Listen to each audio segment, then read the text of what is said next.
Alhamdulillah,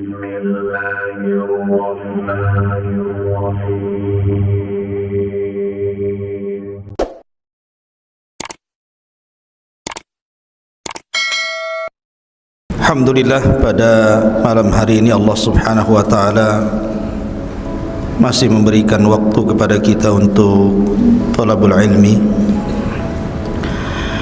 dan malam ini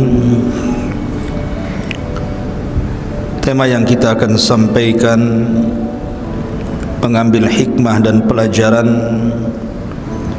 dari kisah seorang Nabi yang paling sabar, sampai-sampai Nabi SAW berdoa agar dia diberikan kesabaran oleh Allah Azza wa Jal seperti yang Allah berikan kesabaran kepada Nabi tersebut. Siapa Nabi ini?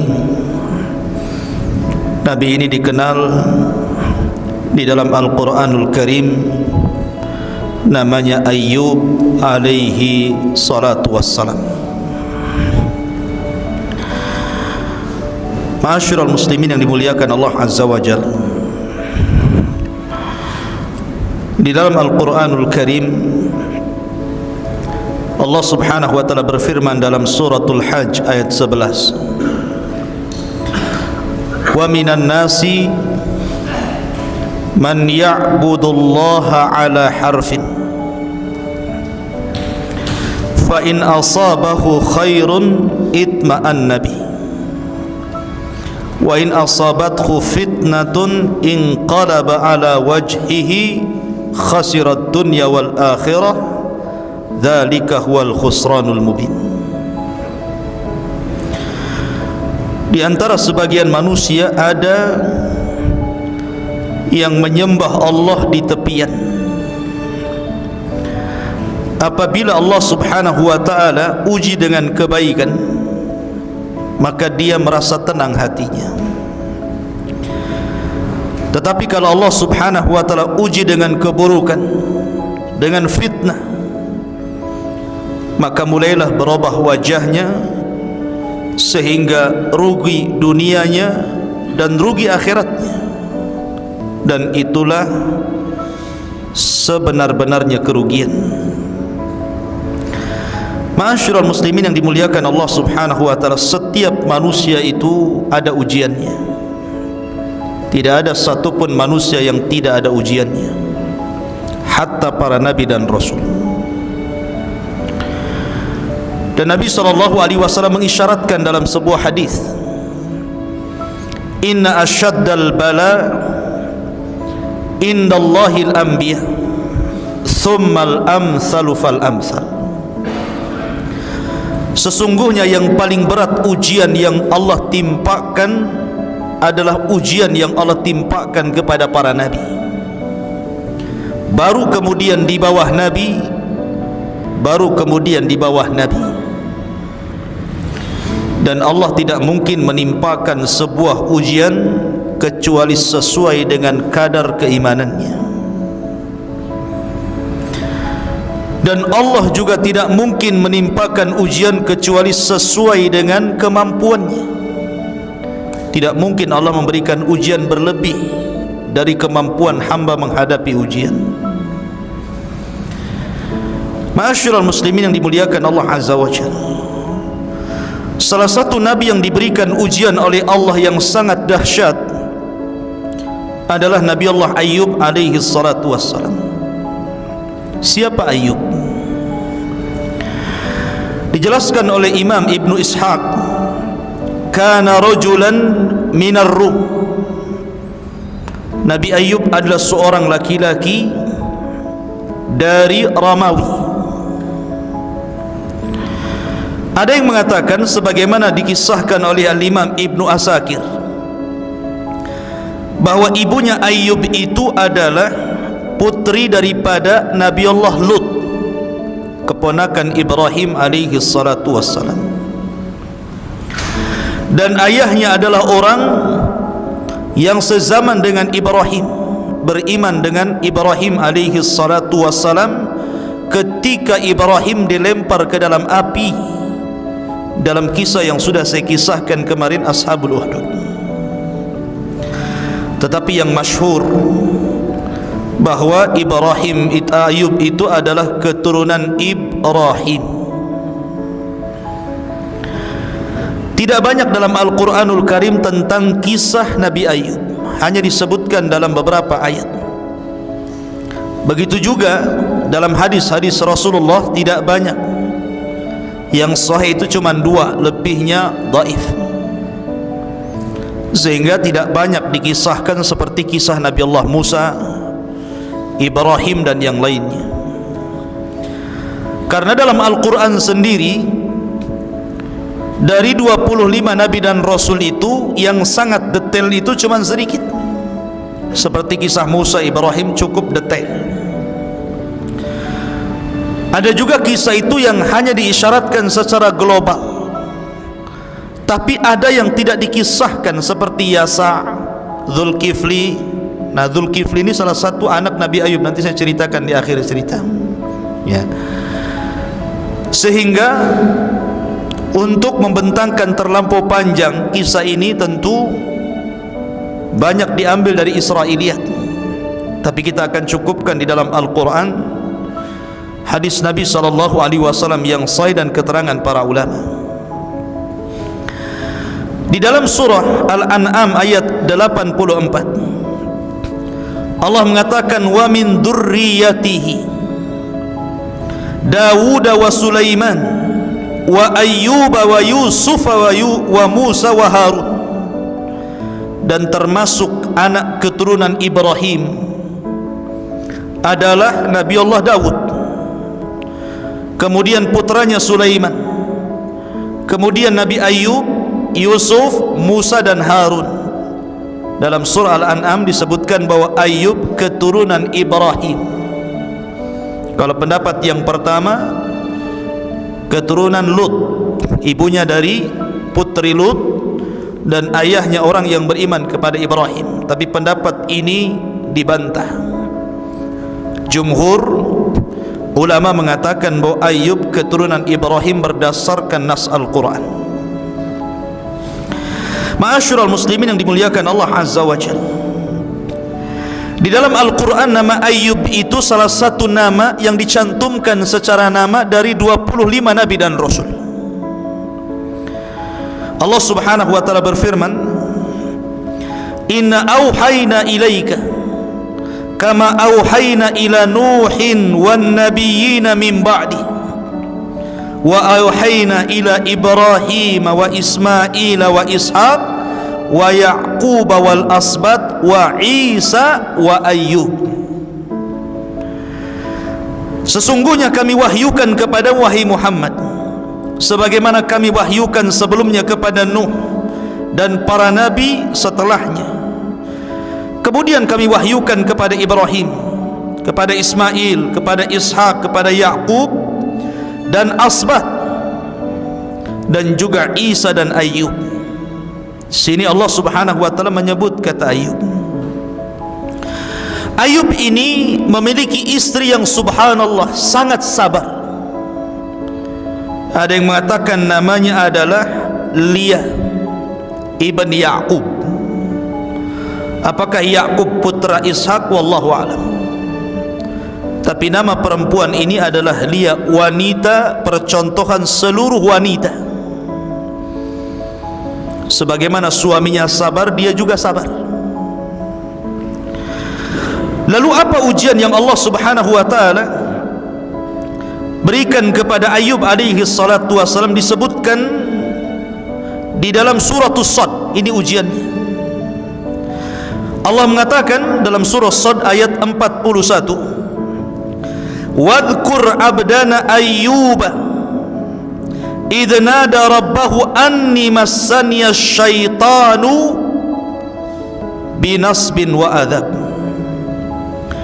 Ceritakan wahai Muhammad hamba kami ini Ayyub alaihi salatu wassalam ketika dia menyeru Rabbnya dan mengatakan, ya Rabb, sesungguhnya syaitan telah menimpakan kepadaku binasbin wa adab, dengan berbagai macam nasb, ujian, keburukan, dan azab siksaan.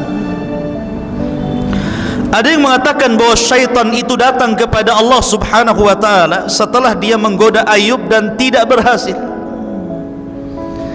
dan mengatakan wajar saja Ayub tidak bisa digoda wahai Rabb, karena engkau berikan nikmat yang banyak. Karena Ayub itu pemilik tanah yang luas di zamannya. Di desanya itu dia orang kaya, kebunnya luas, ternaknya banyak, emasnya melimpah, kaya raya, dan memiliki 14 anak, semua laki-laki dan sukses, dan memiliki wanita yang sangat sabar, pembantu-pembantu, pokoknya nikmat yang luar biasa. Sehingga syaitan mengatakan, kalau engkau uji dia, saya yakin Ayub tidak akan tahan dengan ujian itu. Tetapi Allah subhanahu wa ta'ala mensifati Ayub dengan kesabaran. Ayub itu orang sabar. Mulailah Allah subhanahu wa ta'ala menguji Ayub dengan cara pertama menghilangkan seluruh kekayaannya. Panennya gagal, ternaknya kemudian mati, emasnya habis, bangkrut dia.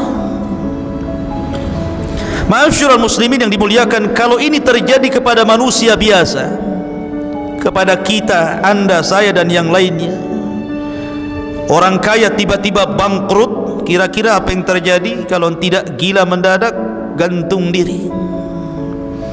Jangankan orang kaya bangkrut, caleg nggak jadi saja telanjang naik genteng, stres, baru tidak menjabat padahal masih bisa periode berikutnya. Tapi Ayub itu abdun saleh, abdun sabir, hamba yang saleh dan sabar. Sabar dia. Inna lillahi wa inna ilaihi raji'un. Semua toh milik Allah, kembali kepada Allah. Zuhud, kekayaannya bukan dalam hati, kekayaannya di tangan, sehingga kalau menghilangkan kekayaannya, hatinya tetap kepada Allah subhanahu wa ta'ala. Kemudian setelah itu Allah uji lagi. Tiba-tiba kemudian seluruh putra-putranya meninggal dunia. Ada yang mengatakan dalam cerita Israiliyat, wallahu a'lam, bahwa syaitan itu menjelma orang, kemudian pura-pura mengundang putra-putra Ayub untuk makan-makan di rumahnya. Semua diundang. Ketika putra-putra Ayub dalam rumah itu, tiba-tiba syaitan kemudian merobohkan rumah itu dan menimpa putra-putra Ayub, mati semua. Ingat, meninggal seorang anak itu jauh lebih terasa dibandingkan meninggal orang lain. Kalau orang kehilangan orang tua itu musibah, kehilangan istri musibah atau nikmat? Antum? Nikmat Ustaz, bisa ganti yang baru. Musibah. Kemudian hilang suami, musibah. Jangankan lagi wafat, poligami saja dibilang musibah sama istrinya. Ya. Lah, semua ini musibah, apalagi yang meninggal adalah anak. Semua anaknya. Nabi pernah diuji dengan meninggal anaknya loh ya. Semua putra-putranya meninggal dunia, dan terasa sekali ketika Ibrahim putra beliau meninggal dunia. Itu lagi lucu-lucunya tuh. 1 tahun 8 bulan itu masih lucu-lucunya. Sehingga Nabi SAW sedih dan menangis. Ketika ditanya tangisannya, maka Rasul mengatakan, innal aina la tadma wa innal qalba la tahzan wa inna bifiraqika ya Ibrahim la mahzunun. Mata ini bisa berlinang air mata, hati ini bisa sedih, dan kepergianmu wahai Ibrahim sungguh menyesakkan dadaku. Sedih kematian, apalagi 14 anaknya mati semua. Ujian yang terberat dialami Ayub alaihi salatu wassalam, tapi Ayub sabar, ya. Ujian yang ketiga lebih parah lagi, di mana Ayub alaihi salatu wassalam diberikan penyakit judah, penyakit kulit, yang dijelaskan oleh para ulama bagaimana jenis penyakitnya itu. Jadi Ayub alaihi salatu wassalam ketika ditimpa penyakit kulit itu sampai dagingnya itu terkelupas dari tulangnya. Jadi sedikit demi sedikit dagingnya itu terkelupas jatuh. Ada yang mengatakan benjolan penuh nanah dan darah, dan itu belum pernah terjadi pada zaman kaumnya. Subhanallah. 3 musibah ikhwatu fiddin. Siapa yang bisa tahan dengan 3 musibah ini? Orang kaya tiba-tiba bangkrut, meninggal seluruh putra-putra yang menjadikan kebanggaannya, karena Allah yang mengatakan bahwa al-malu wal banun zinatul hayatid dunya. Harta dan kekayaan, al-malu wal banun, harta dan anak-anak itu zinatul hayati dunya, perhiasan kehidupan dunia. Ini dua-duanya lenyap. Belum lagi diberikan ujian penyakit, bukan sehari 2 hari, setahun 2 tahun.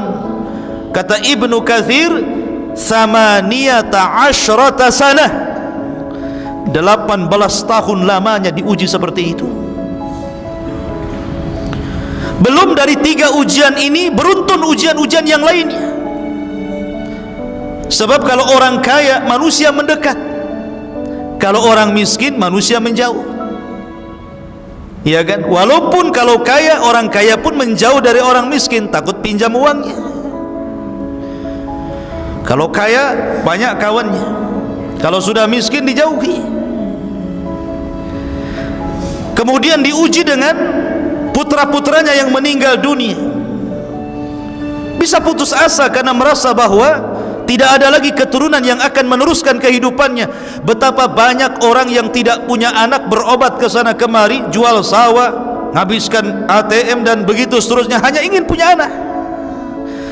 Tapi ketika Allah uji anak itu, Allah wafatkan, gimana tidak sedih? Belum lagi penyakit. Sehingga satu demi satu kemudian mereka pun meninggalkan Ayub, mulai dari teman-teman akrabnya, kawan-kawan baiknya, sampai kepada keluarganya, sehingga tidak ada yang tersisa kecuali hanya 3 orang yang setia untuk menemani Ayub. 1 istrinya dan 2 kawannya yang kadang datang berziarah, nengok kawannya Ayub. Yang lainnya hilang semuanya. Lihat ujian Allah subhanahu wa ta'ala. Yang 2 orang kawannya pun tiba-tiba ada syak dalam dadanya dan mengatakan, jangan-jangan Ayub saudara kita itu ditimpakan penyakit karena sebuah kutukan. Kawannya mengatakan, bagaimana kau bisa mengatakan seperti itu? Ya, kalau memang bukan kutukan, apa namanya? Ayub itu sudah sakit 18 tahun lamanya. 1 penyakit pun tidak ada tanda-tanda yang diangkat, makin memarah. Kalau bukan kutukan, apa namanya? Jangan-jangan Ayub itu melakukan dosa sehingga Allah subhanahu wa ta'ala adab dia seperti itu. Sampai akhirnya suudzon kepada Ayub.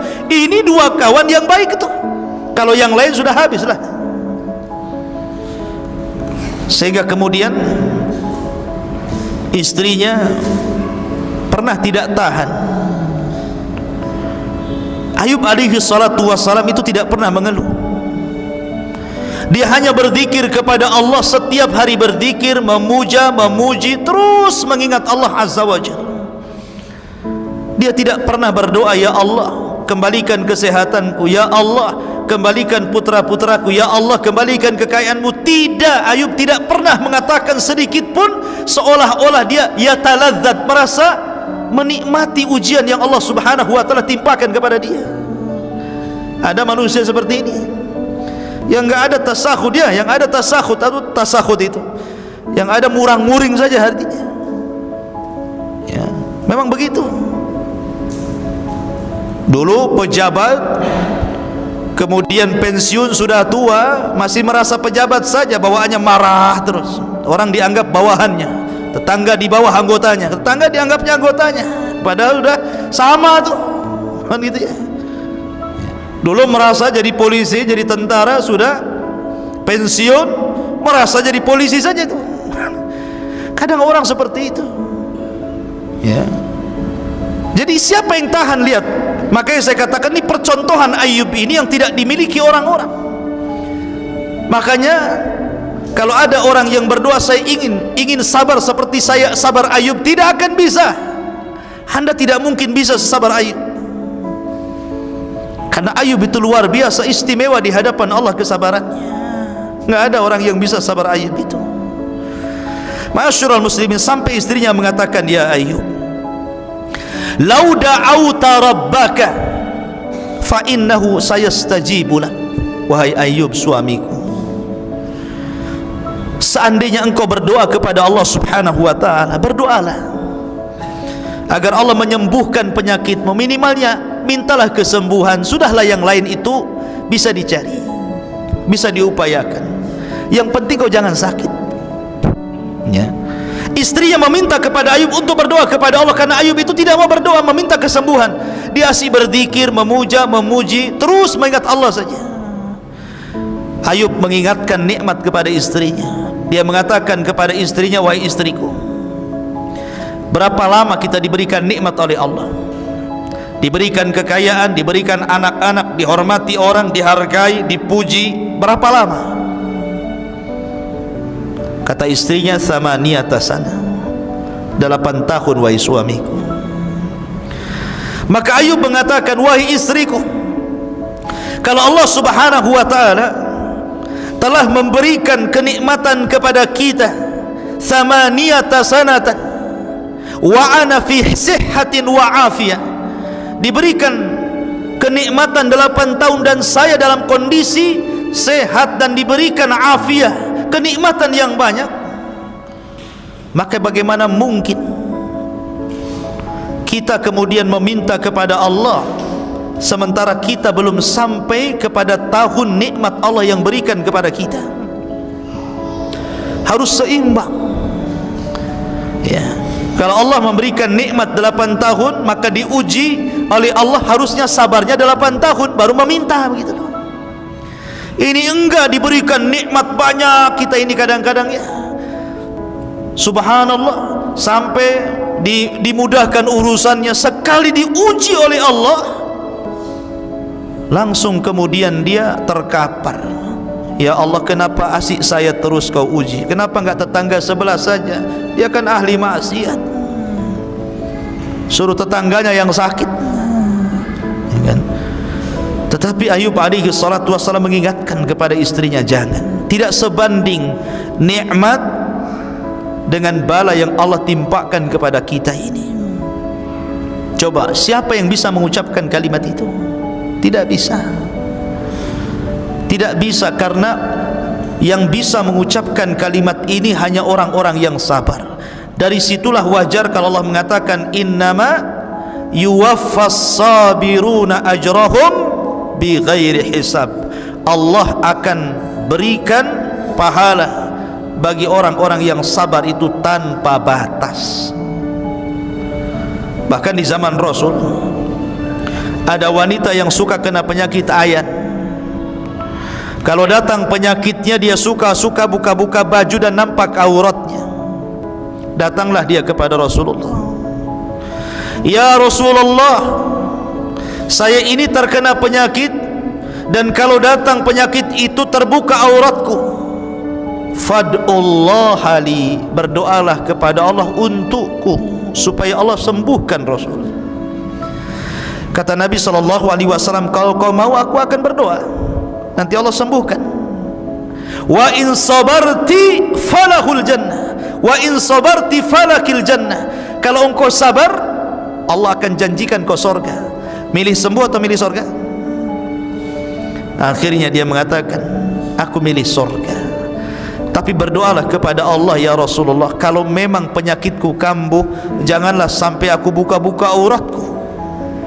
Lihat kesabaran wanita ini ya. Jadi sabar itu memang ujian. Di zaman Rasul ada wanita meninggal anaknya, kemudian dia nangis di kuburan, meraung-raung di kuburan. Rasul lewat di situ, kemudian dia mengatakan, ittaqillah, bertakwalah kau kepada Allah, kata Rasulullah. Wanita ini menyaut, ya kau bisa mengatakan seperti itu karena ujian tidak menimpamu, ujian itu menimpaku. Kemudian orang ini pergi, dia tidak tahu ini Rasulullah. Kemudian ditanya, ya fulana, Rasulullah lah yang tadi yang nasihati kamu. Akhirnya dia kaget, dikejarnya Rasul sampai ke rumahnya. Rupanya tidak ada bawabah. Rumahnya Rasul itu tidak ada security, apalagi gerbang, apalagi dikasih anjing galak, tidak.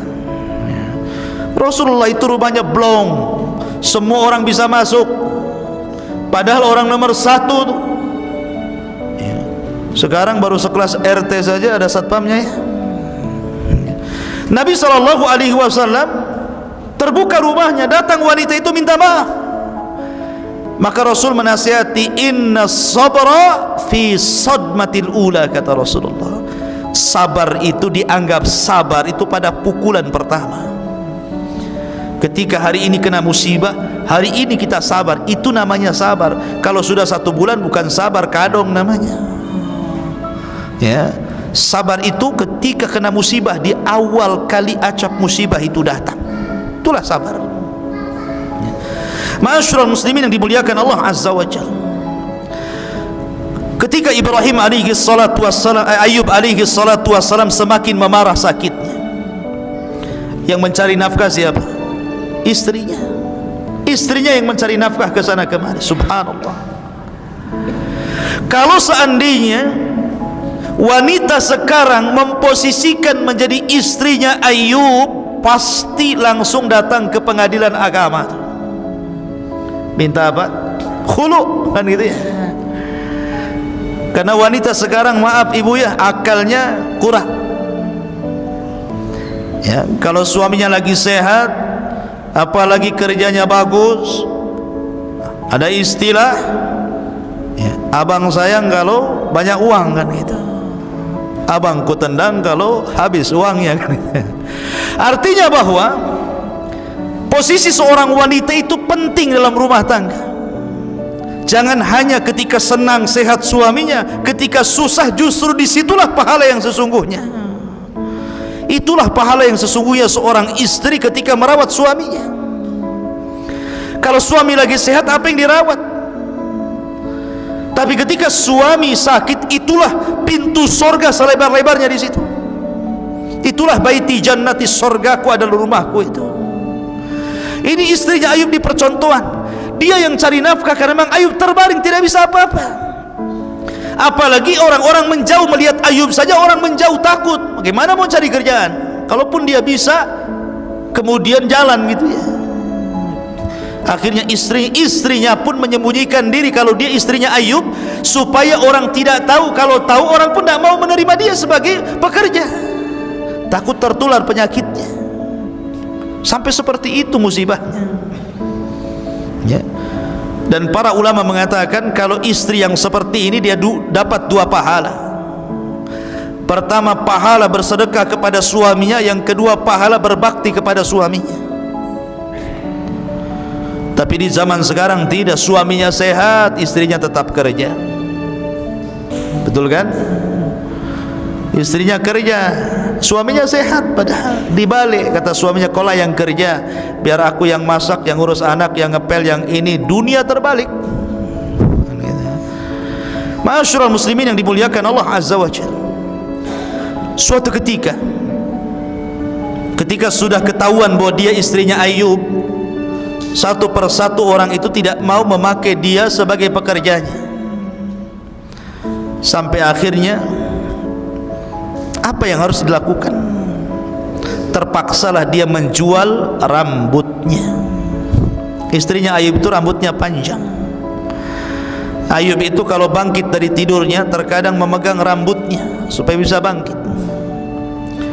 Tiba-tiba dijual, dan di zaman itu rambut itu sangat berharga.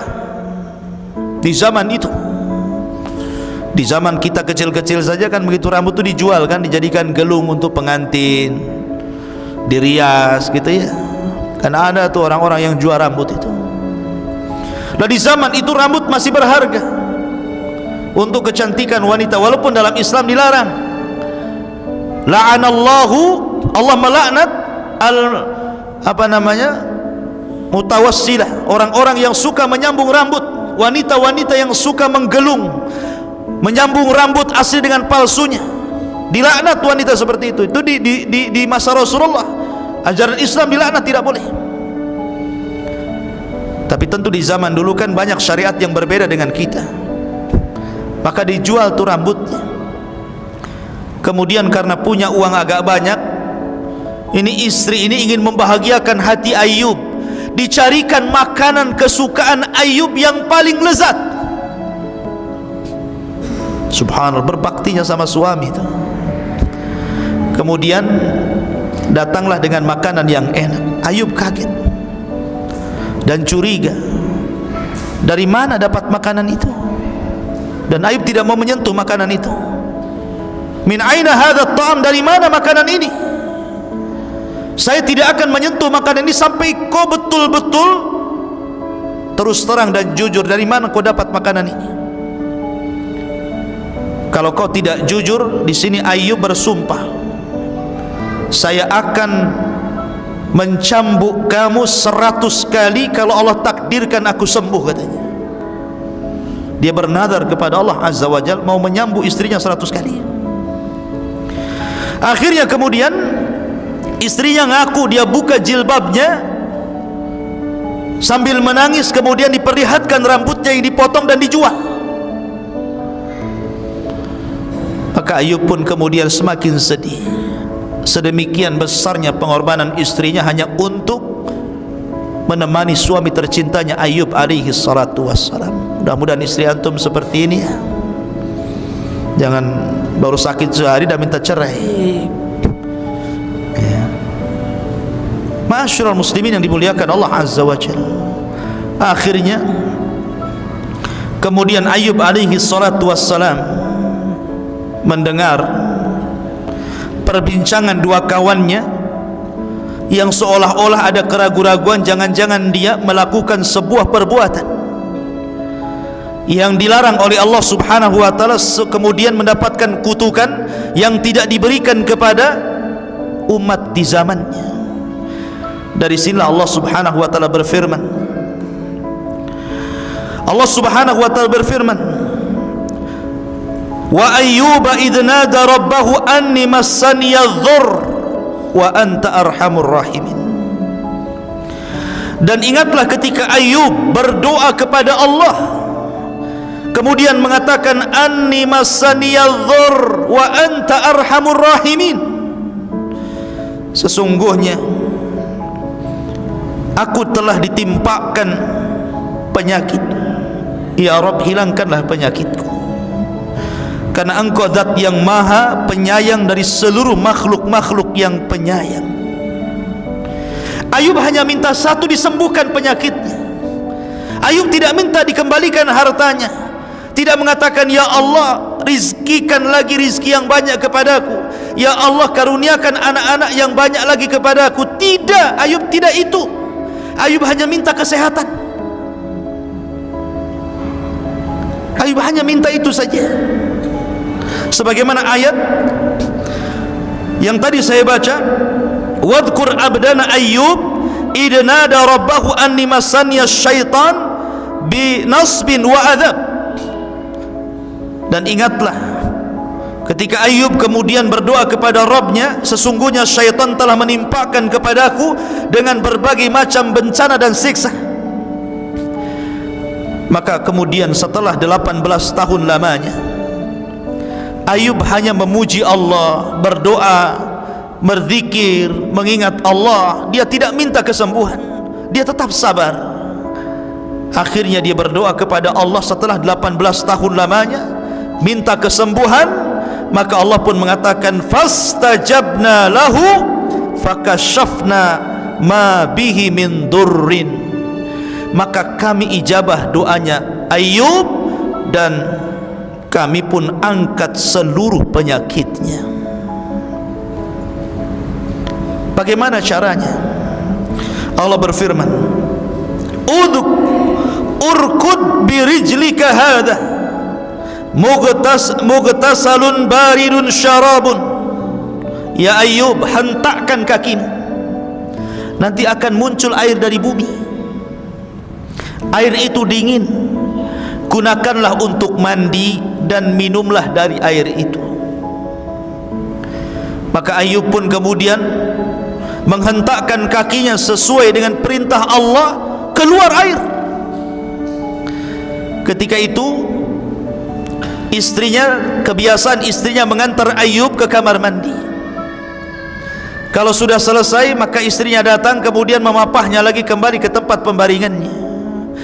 Ketika itu istrinya lupa, sudah mengantar kemudian dia pergi sehingga dia lupa. Harusnya ini sudah waktunya Ayub selesai dan diantar lagi. Rupanya Ayub diperintahkan Allah untuk menghentakkan kakinya, keluar air dari tanah. Kemudian Ayub pun mandi dari situ. Ketika dia mandi, seluruh penyakitnya hilang. Subhanallah, biiznillah, dengan izin Allah subhanahu wa ta'ala, penyakitnya hilang.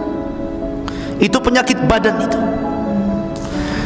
Kemudian dia meminum air itu, maka seluruh penyakit dalamnya juga hilang. Penyakit dohirnya hilang, penyakit batinnya juga hilang. Subhanallah, kuasa Allah subhanahu wa ta'ala. Dan Allah subhanahu wa ta'ala memberikan kepada Ayub badan yang sangat-sangat tampan, dikembalikan sebagaimana ketika Allah belum memberikan ujian kepadanya. Balik lagi muda, balik lagi sehat, balik lagi kekar. Sehingga istrinya datang, lupa dia mau jemput suaminya. Rupanya dia berpapasan dengan anak muda dan mengatakan, rahimakallah, semoga Allah merahmati kamu. Tidakkah kau melihat suamiku Nabiullah al-Mubtala, seorang nabi yang Allah uji? Wallahi, demi Allah, aku tidak melihat dirimu kecuali kau persis dengan suamiku dulu di waktu muda. Subhanallah gitu. Katanya Ayub senyum saja Ayubnya. Dia mengatakan, fa ana Ayub, saya ini Ayub. Subhanallah, banyak dia Ayub. Di sini Allah subhanahu wa ta'ala mengatakan, wa wahabna lahu ahlahu wa mislahu ma'ahu rahmatan minna wa dzikra liulil albab. Maka kami kemudian berikan lagi keluarganya dan yang semisal mereka sebagai rahmat dari kami dan untuk diingat bagi orang-orang yang punya akal. Dalam ayat yang lain, wa atainahu ahlahu wa mislahum ma'ahum rahmatan min indina wa dzikra lil abidin. Dan kami datangkan kembali keluarganya dan yang semisal mereka bersama mereka sebagai rahmat dari sisi kami dan untuk sebagai peringatan bagi hamba-hamba yang senantiasa beribadah kepada Allah subhanahu wa ta'ala. Ma'asyiral muslimin yang dimuliakan Allah azza wa jalla, ada beberapa penafsiran bahwa ketika Allah subhanahu wa ta'ala mengembalikan putra-putranya, ada yang mengatakan ahyahumullahu bi'a'yanihim, artinya Allah hidupkan kembali yang sudah mati itu hidup lagi. Itu satu penafsiran. Penafsiran yang kedua, artinya ajarahu fi man salafa wa awadahu anhum fid dunya badalahum, artinya Allah memberikan balasan dan ganjaran yang besar terhadap kesabaran Ayub yang di waktu diberikan musibah dia tetap bersabar. Karena kesabarannya itu akhirnya Allah ganti lagi, Allah lahirkan dari dia putra-putranya 2 kali lipat daripada anak yang meninggal. Yang tadinya 14 ya 2 kali lipat putranya, banyak lagi ya, hartanya 2 kali lipat lagi. Subhanallah. Inilah kesabaran. Makanya kenapa Rasul mengatakan ajaban li amril mu'min in asabat husarra syakara fakanat khairan lahu wa in asabat khudharra sabara fakanat khairan lahu wa kana dzalika illa li mu'min. Sungguh heran perkaranya seorang mukmin itu. Kalau ditimpa kebaikan syukur dia, kalau ditimpa musibah sabar dia, dan itu baik dua-duanya, mau musibah mau kenikmatan, baik bagi seorang mukmin itu. Karena terkadang ujian harta itu lebih berat dibandingkan ujian musibah. Kalau orang sakit paling tinggi terbaring, apalah gitu kan, dia sabar ya. Tapi kalau diberikan harta, semua fasilitas maksiat di genggamannya. Mau apa dia? Mau minum khamar tinggal beli, mukul orang bayar preman, bunuh orang bayar tukang sihir, apalagi ya kan. Ujian orang yang punya harta itu berbeda dengan ujian orang fakir, orang-orang yang miskin. Terkadang ujian harta itu lebih berat dibandingkan ujian kemiskinan. Makanya kenapa Syekhul Islam Muhammad bin Abdul Wahab dalam kitabnya Qawaidul Arba, di muqaddimah kitabnya dia mengatakan bahwa 3 kunci kebahagiaan itu 3. Apabila ditimpa musibah dia sabar, apabila diberikan nikmat dia syukur, apabila dia berbuat dosa dia segera istighfar. Itulah kunci kebahagiaan. Ma'asyiral muslimin yang dimuliakan Allah Azza wa Jalla, ketika kemudian Ayub alaihi salatu wassalam sudah disembuhkan, artinya satu nikmat sudah dikembalikan. Satu nikmat dikembalikan, karena nikmat sehat itu nikmat yang sangat agung, ikhwan. Terkadang orang menyanyiakan nikmat sehat baru terasa kalau dia sakit, baru terasa kalau mulailah kolesterol tinggi, asam urat tinggi, darah tinggi, mulailah dia terasa gitu kan. Kenapa waktu sehat tidak digunakan sebaik mungkin? Makanya Rasul mengatakan ni'matani maghbunun katsirun minan nas as-sihhatu wal farag. 2 nikmat terkadang manusia lupa, sehat dan waktu luang. Lah Ayub alaihi salatu wassalam ketika itu teringat dengan nazarnya. Nazar apa? Memukul istrinya kan. Dia kan sudah nazar dulu mau pukul istrinya. Maka Allah Subhanahu wa taala menurunkan Al-Quran kepada Nabi sallallahu alaihi wasallam, menghabarkan bagaimana Ayub kemudian melaksanakan nazarnya. Apa kata Allah? Wa khudh biyadika dhigsan fadrib bihi wa la tahnath inna wajadnahu sabiran ni'mal abdu innahu awwab.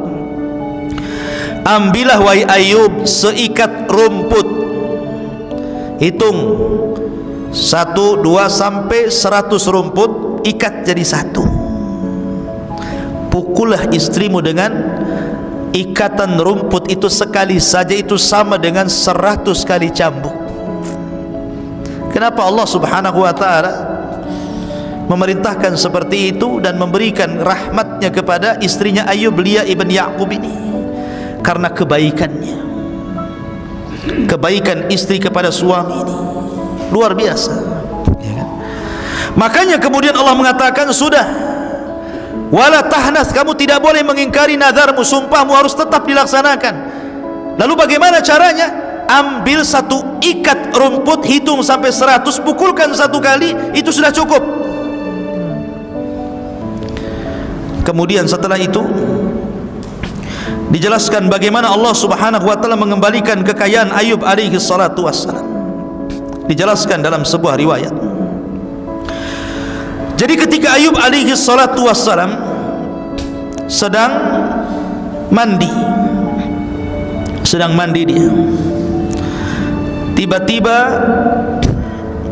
ada hujan, tapi bukan air. Sebagaimana disebutkan oleh Ibnu Abi Hatim dari hadis Abu Hurairah radhiyallahu an,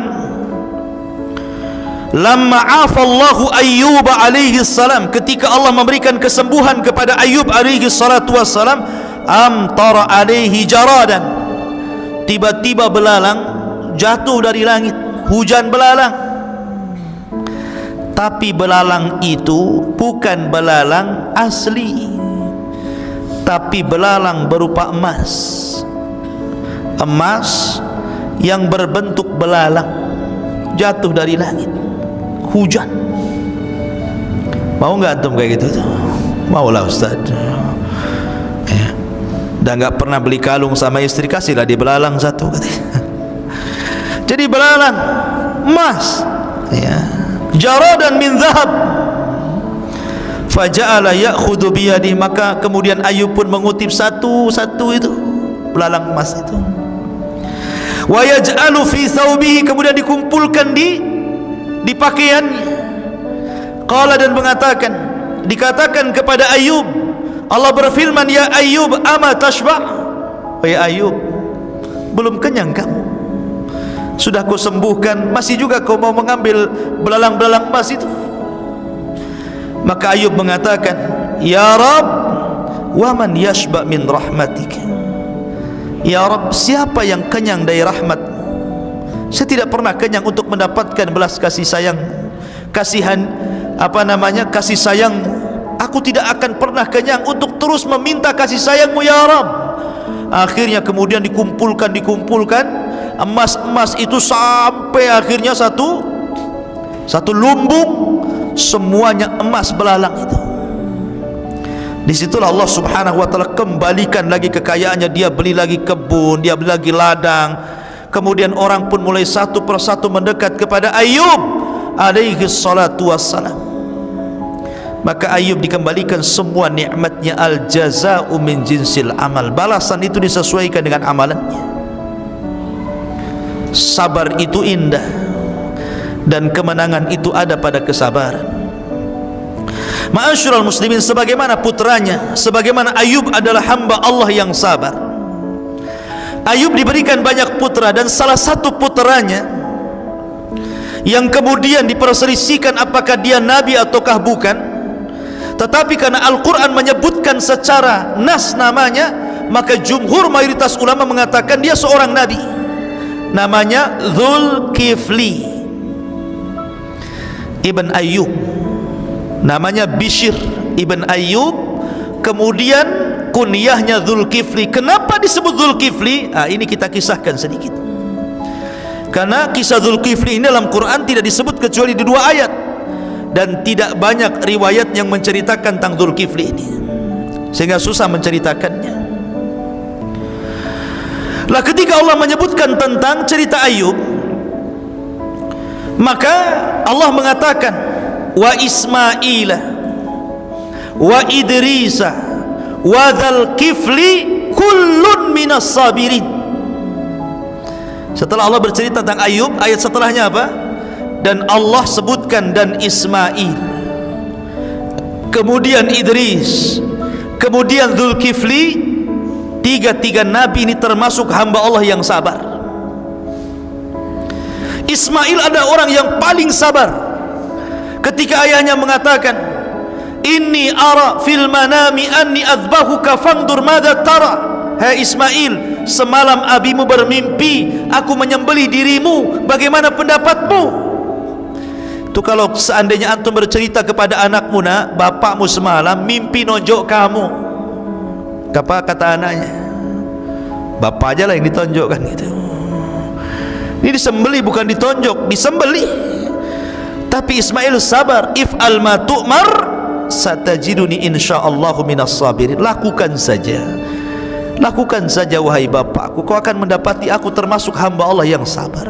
Sabar ditinggal anak-anak kecil sama ibunya Hajar di tempat yang tidak ada tanaman, tidak ada air, tidak ada apa-apa. Biwadin ghairi di zar'in inda baitikal muharram, di sebuah lembah kering kelontang, ditinggal Ibrahim. Sabar. Bahkan ketika membuat bait meninggikan Ka'bah bersama Ibrahim pun dia sabar. Itulah Ismail kesabarannya. Kemudian Idris sabar. Kenapa disebut Idris? Karena Idris itu orang yang suka membaca, suka belajar, suka thalabul ilmi. Dan thalabul ilmi itu butuh kesabaran. Kata Ibnu Katsir, la yunalul ilmu birahatil jismi. Tidak mungkin ilmu itu diraih kecuali dengan tidak mungkin ilmu diraih dengan cara istirahat badan, mustahil. Antum tidur saja tiba-tiba dapat ilmu laduni, enggak akan. Ilmu itu dicari, dipelajari. Dan ilmu itu cuma ada dua, Al-Quran dan Sunnah. Selain itu tidak boleh diajarkan, dipelajari. Seperti ilmu sihir, ya, sampai ada seseorang yang sanggup mendatangkan malaikat, mendatangkan nabi. Ilmu dari mana itu? Malaikat kok bisa diperintah? Malaikat itu hanya bisa diperintah oleh Allah. Wa yaf'aluna ma yu'marun. Mereka melakukan apa yang diperintahkan Allah. Ini orang bisa memerintahkan malaikat, hebat tidak? Hebat, tapi konyol, ya. Nabi pula diperintah seolah-olah nabi bawahannya, suruh datang, la haula wala quwata illa billah. Kemudian dikatakan ini ilmu Allah. Ilmu dari Allah dari mana? Itu syaitan. Orang ini dimain-mainkan dengan setan. Tidak ada ilmu Allah kayak gitu. Nabi saja tidak bisa mendatangkan malaikat. Ketika Jibril kemudian membawakan wahyu pertama kali, Rasul rindu ingin berjumpa dengan Jibril, tapi tidak bisa juga, ya. Sampai akhirnya Jibril yang datang kepada Rasul menyampaikan wahyu berikutnya. Mana bisa dipanggil. Kemudian wa Ismail wa Idrisa wa Dzulkifli. Kenapa disebut Dzulkifli? Dzu itu pemilik, kifl itu yang memberikan kafalah. Kafalah itu artinya yang merawat, yang melindungi, yang menjaga, itu artinya kafalah. Makanya orang yang mengkafil anak yatim, ya, disebutkan dalam hadis Nabi, ana wa kafilul yatim fil jannata kahataini. Aku dan para pengkafil anak yatim seperti ini di surga, kata Rasulullah. Jadi Dzulkifli itu orang yang mengkafil, yang melindungi. Ada 3 riwayat kenapa disebut Dzulkifli. Namanya Bishr ibn Ayyub, tapi kemudian disebut Dzulkifli. Yang pertama, ada yang mengatakan dahulu ada raja zalim di zamannya. 400 nabi ditangkap, 300-nya dibunuh, 100-nya lari. Zalim nih raja ini, satu hari membunuh 300 nabi. Makanya Allah subhanahu wa ta'ala menyebutkan tentang Bani Israel, wa yaqtulunal anbiya'a bighairil haq. Mereka suka membunuh para nabi itu. Satu hari 300 para nabi dibantai, 100 lari. Kemudian berlindung kepada Bishr ibn Ayyub. Karena berlindung, kemudian dialah yang ngasih tempat, ngasih makan, ngasih perlindungan. Maka orang-orang menyebutnya Dzulkifli. Ini satu riwayat, ya.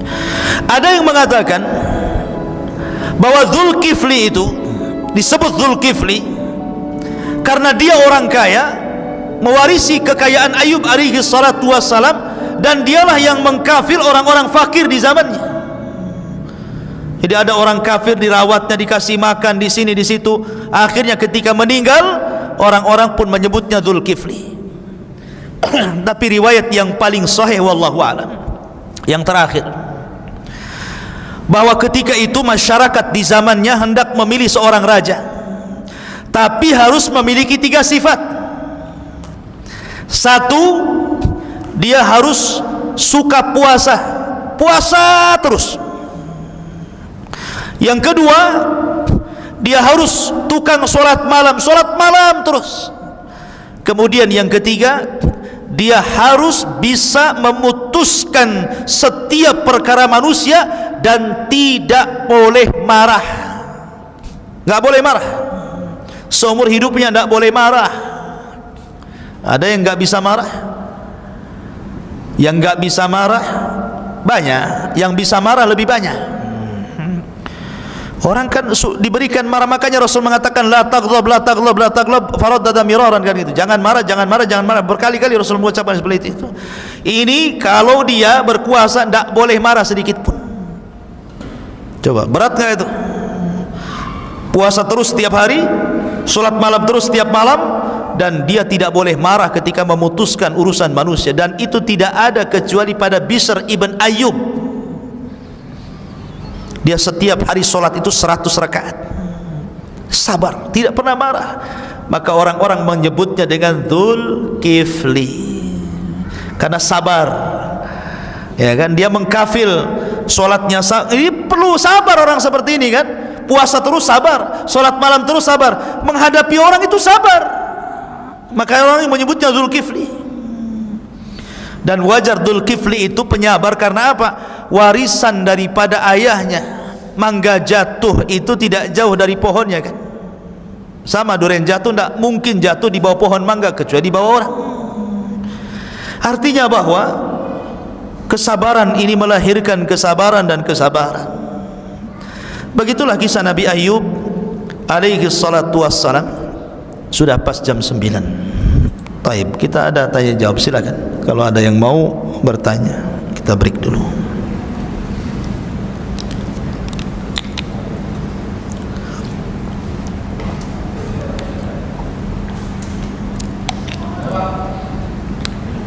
Fadhal.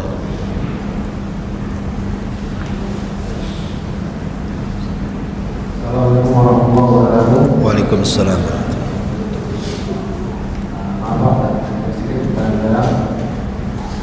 Saya adalah tentang pernikahan Pak. Pernikahan seperti ini Pak. Saya seandainya kita tahu kita punya sahabat atau teman yang terjadi suatu pernikahan karena di luar sudah keduluan dan dia anaknya perempuan, dia menikahkan anaknya yang saya bilang itu tidak bisa Pak, karena harus melalui buat yakin karena sudah keduluan duluan. Apa sikap kita kalau seandainya kita ingin menikahkan anaknya? Apakah kita harus berterus terang kepada dia atau kita memberitahu kepada kawannya bahwasanya dia tidak boleh menikahkan anaknya atau bagaimana seperti itu? Tar dulu, saya kurang jelas nih ucapannya. Anak ini hasil zina. Taib. Kemudian anak perempuan sudah besar mau nikah. Iya. Kemudian sikap orang tuanya gitu maksudnya. Iya, maksudnya sikap bapaknya ini mau menikahkan anak yang dihasilkan zina kepada calonnya itu, bagaimana cara ngomongnya begitu kan? Iya. Bukan. Bolehkah dia menikahkan bapaknya menikahkan? Satu, bolehkah bapaknya menikahkan dan jadi walinya?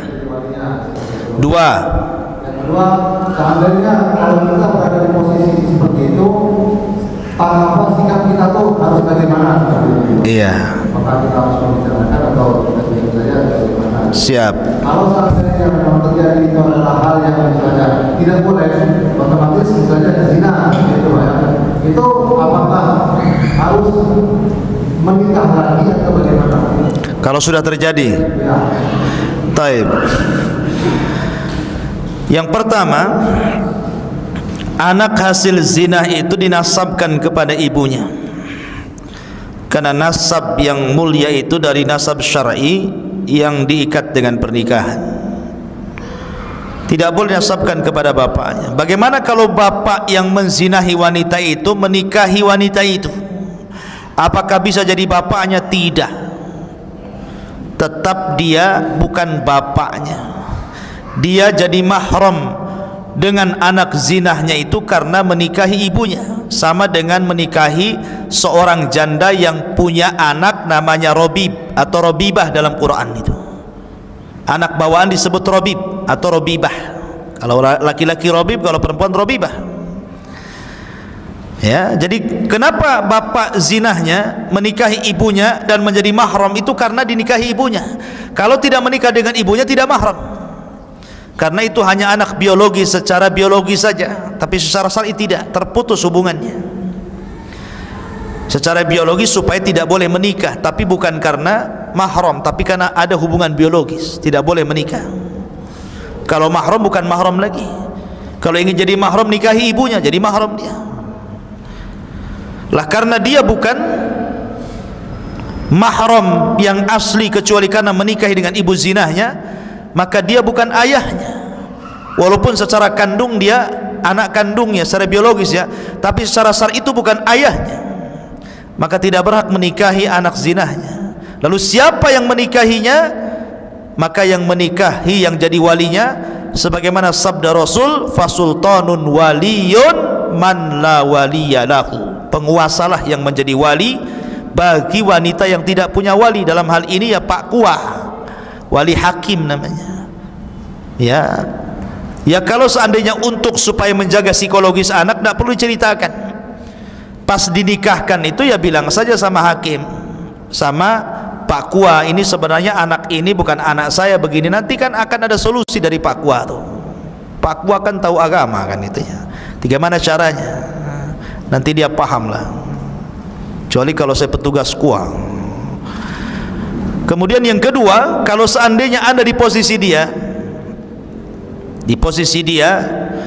ya tidak perlu, tidak semua aib diceritakan.